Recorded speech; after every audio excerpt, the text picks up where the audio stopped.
Warning, this podcast contains spoilers.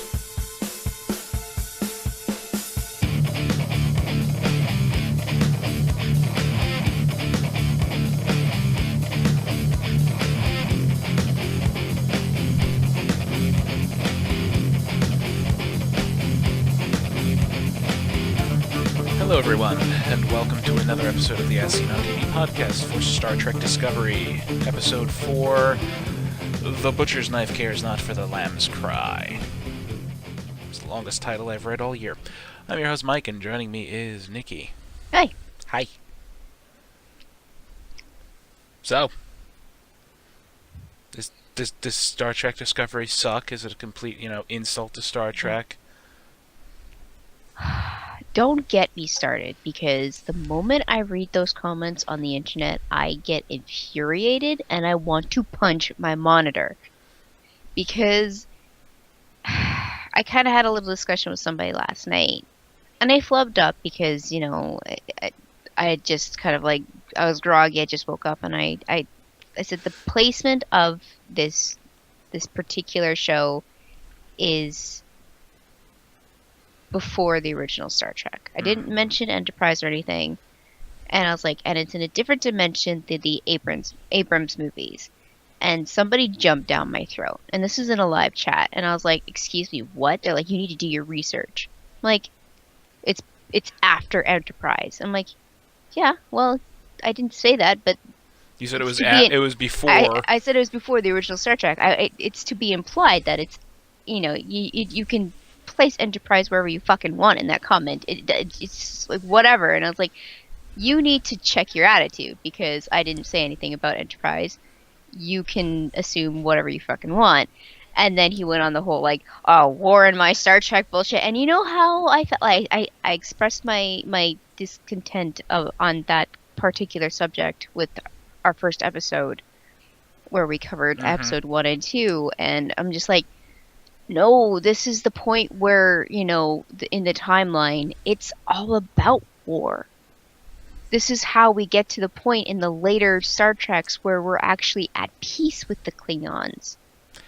We eventually get to that point. And you know what? In our history, in human history, it's exactly the same. War. We go through, ages of war to get to a place of peace. War in And this my is Star exactly Trek. what's happening. War in my Star Trek. Yeah, that was half of Deep Space Nine. You got to bring that up because. Anyway, on to this episode, because we will talk about this all night. I'm sorry I queued you up with that. No, you queued me up, so you got me aggravated I going didn't into think this. it'd be going on that far. Well, it is a big controversy with this particular series, because people expected it to be just hunky-dory fun and games. I mean, I don't mean to bring it up, but the Orville, yeah, it's lighthearted and everything, but there is that serious tone behind, and it's the same thing, that they're working towards peace with certain races. It's not just all unicorns and fucking rainbows. So it's a thing that we're never going to escape. Doesn't matter how many eons in the future we get to, there's always going to be a time of conflict. And I'm going to leave it at that now. So. Okay, on to this episode.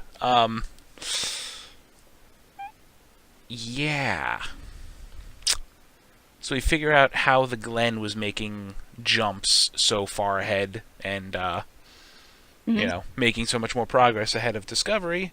And that's because they were using the beast that ripped the place apart as a navigation system.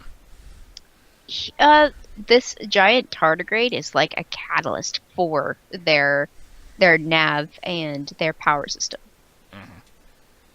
So I don't know, you get Michael in there, and you're completely, you're empathetic with, you feel like her sorrow and everything, and you want to just be like, all right, she's sad, she's depressed. And in comparison to the rest of the crew, other than Saru and her awkward roommate, everybody else are kind of dickheads, and they're stupid. That's a They are, very weird ship. yeah, like it's kind of like stupid smart people. They're so smart they're stupid. They have no common sense. And that's exactly what went on here. Like, Lorca and Commander Landry, they seem to be out for blood, basically. Yeah. They're, like, Lorca just seems almost like a warmonger at this point. But, I mean, it starts off, Michael replicates herself a new uniform. No rank listed or anything like that. It's just a standard, I guess, crew outfit or whatever. Hmm. And when Saru sees that, he has his little, tendrils standing on end, like, we're gonna die. Like, I am really, really nervous. I love the actor who plays Saru Mm-hmm. because he's a phenomenal actor, but the character Saru, like even from the very first episode, I just can't stand him. I can't. It is not because he's a paranoid fuck, it's just because he really is just an asshole because of the way because of what race he is. Mm. I don't know. I don't know. Well, yeah. I don't know. He's just paranoid also. A lot. Well, like, like I know they explained the reason why he's so paranoid is because he's the prey and Mm-hmm. in a predator prey race, but I mean if I feel like that's a major downfall for a Starfleet officer. Like, how would they pass him through if he's like? I mean, sure, it's a good like Spidey sense kind of deal, but going through training and things like that, and that would be a major flaw. I would, in my opinion. Maybe, maybe not. I mean, you know, Starfleet, again, bringing up the whole war aspect, Starfleet, they're not, never really plan for war. They plan more for exploration and That's true, other right? stuff Because like that. he was science officer, Mm-hmm. or he is a science officer, but now he's number one. But like, his basis of joining Starfleet was for science. So I Right. guess that does make sense. But like, I don't understand how he got on on the Discovery. Who knows? Ways. Lorca's nuts. Um, how nuts? Admiral comes in with, yeah, so planets, mining colonies under attack. Klingons are going to take it in 6 hours, and if they do, we pretty much lose the war. Hmm. Because that's 40% of our dilithium reserves. So, the closest ship is 84 hours away. We need you to use your spore drive. Hmm. Is it all set? You ready? Yep, good to go. Good to go, Admiral. Lying through his stinking teeth. While he is overly confident and thinks they can get it done, in reality it is nowhere near ready. No, he, like you said, he's a warmonger. He's not keeping in communications with his science outfit like that. Is basically the whole basis of that ship, the spore core and stuff like that. Like, he's not staying in communication with that particular officer. And if he were, he would know that their jump system isn't ready for what he wants to do. Right. And, well, hey, I don't care. We're going to do it. We figured it all out, and, Lieutenant Stamets, keep it on course as best he can while we're jumping. Which he attempts to do, and they wind up falling into a star, practically. Oh, you know what? I knew that was going to happen. The moment he's like, we're just doing it, I'm like, you're going to blast, like, right into a star. Come on, you're going to be, like, inches away from being sucked right in. And lo and behold, that's what happened. It's just, they warp it. The way Saru's like, external sensors are registering a temperature of, they're not, they're broken. It's that hot. It's like, they're not, they're offline. Just, yeah, you melted your, the thermometers on the outside of the ship. Good job. So that happened, and, Stamets gets a skull fracture from the event and other minor injuries all over the ship. His nose was so crooked, I was like, whoa. And the doctor's like, would you stop moving? You're going to wind up looking like a Tellarite, which I don't remember if we've ever seen a Tellarite at some point. We have. I think we have. But it just... That's when the captain comes in and gives a rousing speech of how do you want to be remembered? With along with the names of all these smart people, or as a failed microbiologist, a failed, fungus guy. Stammet was being really bold when he's like, I'm just going to take all my research with me. And it's like, Lorca's like, no, everything that's on this ship belongs to Starfleet. You belong to Starfleet. So you're fucked. You're shit out of luck, dude. You leave, and that's when you went into that speech. Mm-hmm. So I don't know where Stammet thought that this threat would even remotely work.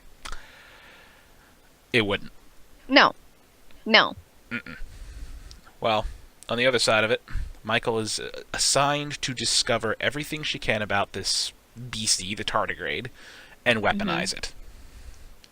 Figure out how it's got claws that can cut through, armor plating, how it can withstand phaser blasts, and all that other fun shit. Well, because it's one of the most resilient creatures in the whole fucking universe, which still exists on our Earth right now. Yes, but the ones that we have that exist are so tiny you cannot see them. She said macroscopic. She corrected herself from micro to macro, right? Yes, at one point. Well, she said, they're microscopic, and then later, she had mentioned that this one is macroscopic. Macro. Yeah, because you can see this one. Mm-hmm. And, she's learning all kinds of things about it. It only seems to attack when it's threatened. It's docile, all that other stuff. And Landry's just like, yeah, okay, Lorca told me to motivate you, so I'm going to gas the thing, go in there and cut its arm off, and you're going to analyze its claws. Okay, Landry, it can't be affected by all these things that you've already fucking tried. Let me just count on all the fingers multiple times of all the things that doesn't work on this fucking creature, and you think gassing it's gonna work. Well, it doesn't. It doesn't. And she gets mauled. And I sat there and I was completely satisfied because stupid is as stupid does, and she deserved it. Sorry. Mauled so hard that even emergency transporting to sickbay was not enough to save her. Yeah, she was like instantly dead. Mm-hmm.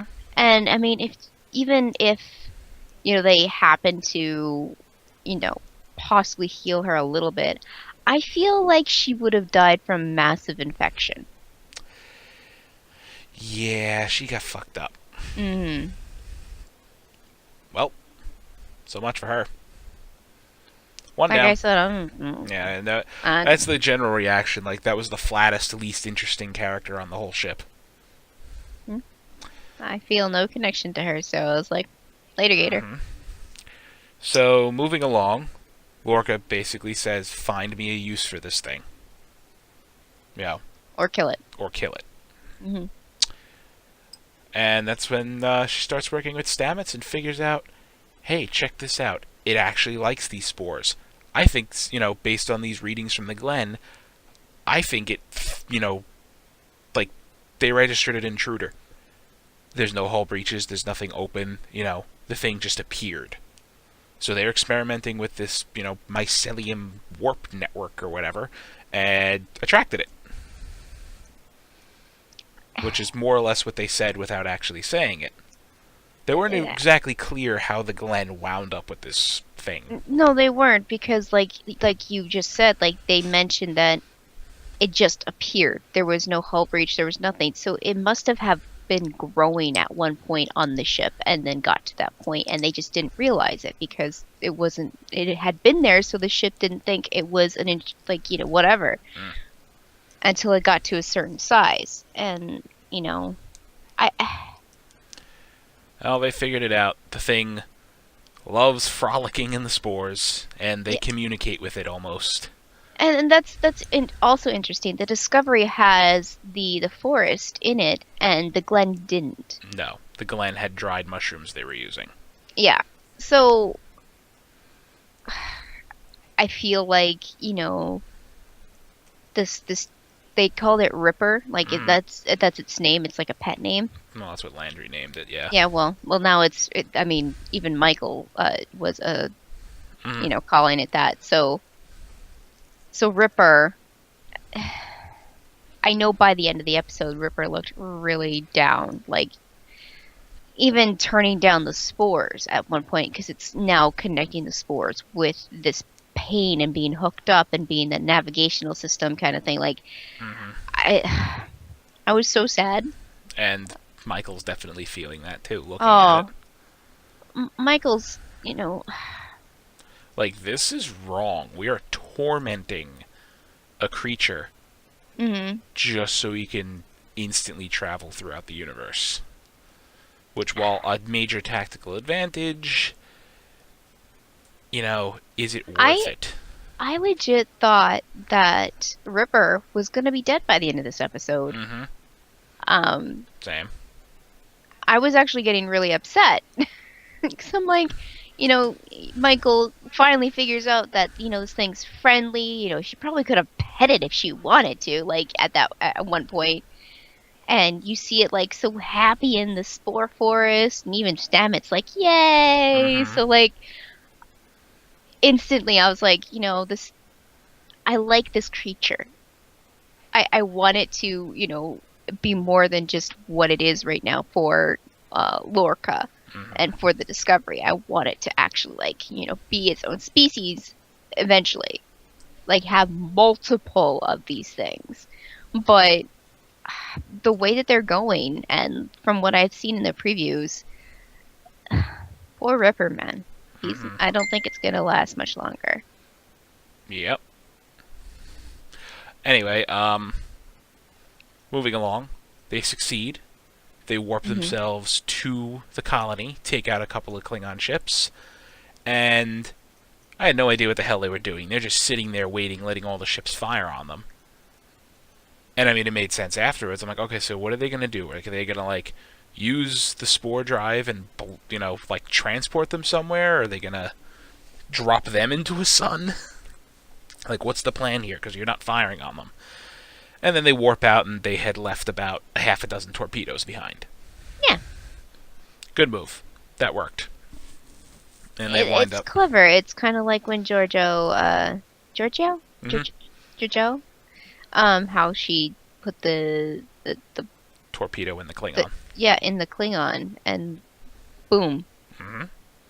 So, I mean, they do know their tactics. They are clever about it, the captains anyways. But... the ships blow up and they're raining down on the colony, and all the surviving colonists are running out into the field, like from the shelter that was getting battered. And I'm thinking, no, stay inside. There's burning debris falling from the sky. Like, wait till it falls before you come out. Why do you think they work on a mining planet? Yeah, okay. They're not that smart. Anyway, you mentioned, the brilliant tactical acumen of Captain Giorgio putting a warhead in a Klingon. Apparently that ship's been sitting there in the same spot for 6 months. Mm-hmm. And they're pretty much all repaired and ready to go, but they can't go to warp because they don't have a dilithium, whatever they call it, dilithium matrix or something like that. Mm-hmm. I forgot the wording they used. But there's one in range and intact, but it's on the Shenzhou. Mm-hmm.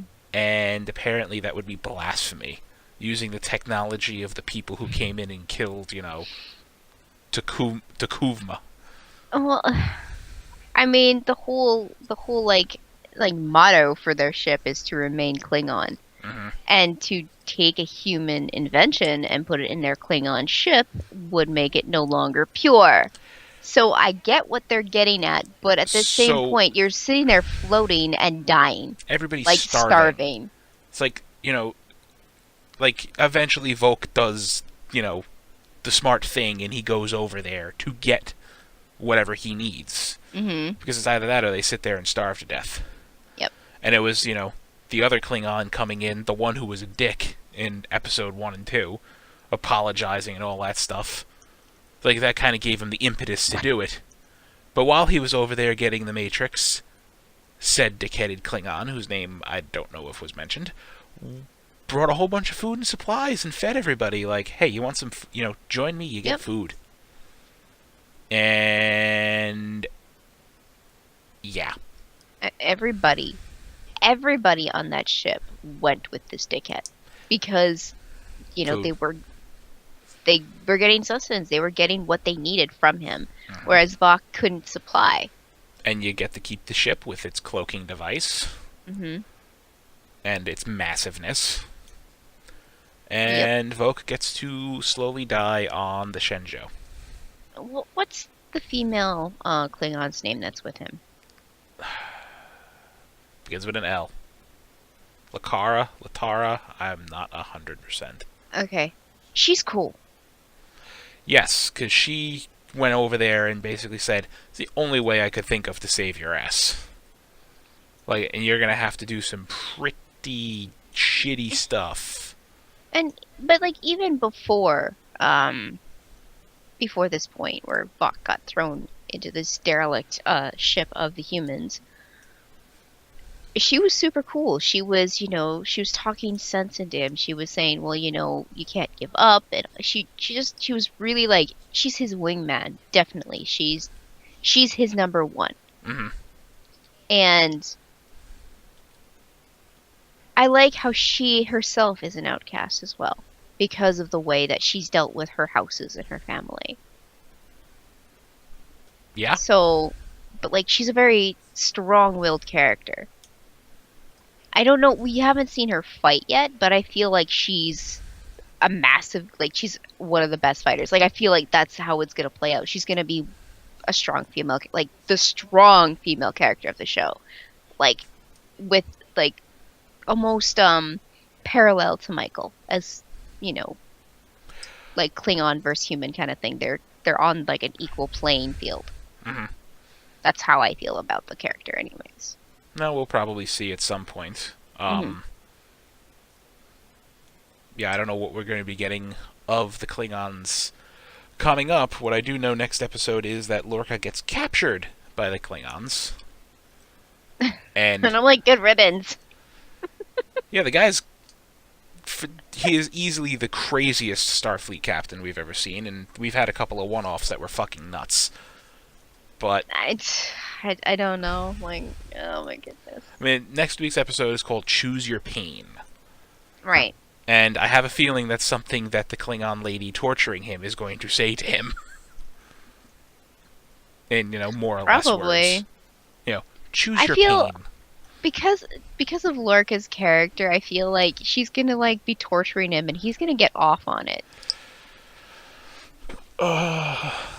I don't know. I don't know enough about the character to say that would fit or not, but it would probably fit. Yeah. Yeah. Yeah.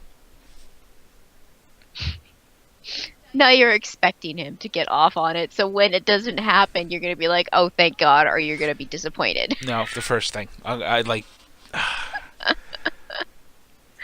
So you're gonna be relieved. He is just nuts enough, though. But, I think it'd make it interesting, because I could just see the sassy banter, and he's just gonna be like, oh, give it to me, and then the Klingon's gonna be like, who the hell are you? What? Human? Who? What? I don't know if that... But here's the thing, I don't know if that would creep out a Klingon, or not. I think not creeped out, but be perplexed, like, I didn't know humans were like this. We must do more research. So, unless you got anything else to mention, I think that's it for this episode. It's more or less, it's the unexpected things with the characters on the Discovery. Like, we have Michael's roommate, and she's a very awkward Tilly. Oh. Yes, she's very awkward, but you know what? She resonated with Michael. She said, you know what, especially with the telescope that Michael got from Giorgio. When you mentioned Tilly. Yeah, Tilly's like, it made its way all the way here just for you. It has to have some reason why it's yours. And she was very like heartfelt and like she was just like I don't know. She chose her words wisely for being a very socially awkward person. Mm-hmm. So I feel like Tilly and Michael are going to bond very, very, very closely within the next few episodes. And unfortunately, this is a prediction of mine, Tilly's going to get offed in some crazy way and Michael's going to lose her mind. Probably. Yeah. I mean, I have a feeling half the crew of that ship is going to be offed by the end of the season. I don't know. I don't know either, but I can pick out a few characters that I know are something's going to happen to them, like Tilly, mm-hmm. and it's really going to affect Michael in a crazy way, and we're going to see her emotions come out of her again. But as far as like most of the crew, we haven't really met most of the crew. We've met some of the bridge. We got Saru. We got Stammet. Really, there's 5 or 6 characters really of the crew. Whereas in other Star Trek, it's like everybody in engineering, everybody in the med bay, everybody. Like they haven't reuse extras, so like. Yeah, they haven't gotten that far yet, and I don't think they actually will. Maybe, maybe not. I mean, it's still early. This is episode 4. Yeah. Give it time. Otherwise, that's our show. Mm-hmm. And Nikki, where can they find you? They can find me on Twitter at LadyVenom24, LadyVenom24. You can find me on Twitter at Thilidrin. You can find all of us on Facebook, Twitter, Gmail, Google+, MySpace, and YouTube at ASOTV Podcast. You can follow us at those places for some more podcasts for some of your favorite TV shows, movies, and games. And if you're watching us live, stay tuned. In a little under a half hour, they're going to be doing the season premiere of Supergirl, where you get to watch her rant. When don't I rant? Thank you all for watching. Till next week, farewell. Later.